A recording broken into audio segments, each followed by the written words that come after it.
I'm Johnny from Carve. You join us in our Wapping HQ, and today we're discussing the Microsoft purchase of LinkedIn, and we consider what impact this might have for professional networking, but also corporate social networking strategies.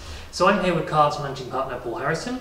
Paul, so first of all, what are the details of the deal? Thanks, Johnny. Well, first and foremost, it was $26.2 billion in cash. A complete purchase, lock, stock. Secondly, in terms of the markets, I mean, LinkedIn rose, I think, 46%, whereas Microsoft dropped 3%. So you get an idea of what the markets thought about that deal. Mm-hmm.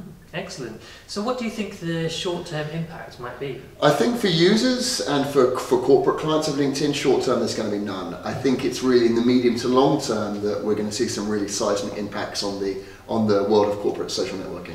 Great. Such as? Well, LinkedIn did this deal to achieve scale. LinkedIn has 430 million users, but only 100 million of those use the site regularly, like monthly.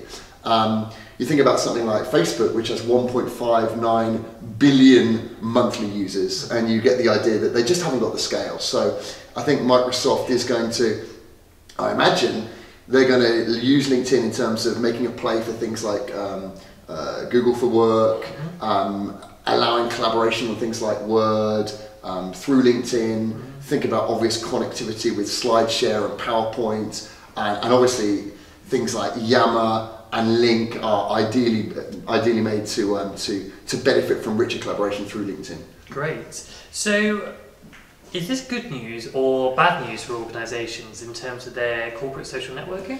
I think it's good news. Organisations that use LinkedIn as part of their corporate social networking efforts, and of course many organisations do, this is great news.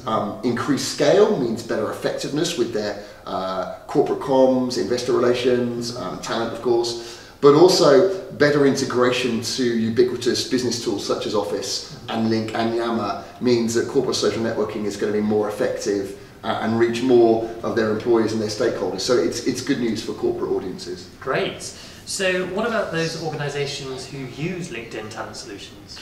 Well, all of our enterprise clients use Talent Solutions, and I think it's great news for two reasons. First and foremost, again, increased scale means more chance to reach people, better talent attraction strategies, richer employer branding opportunities with increased scale. But I think secondly, it's about having a competitor.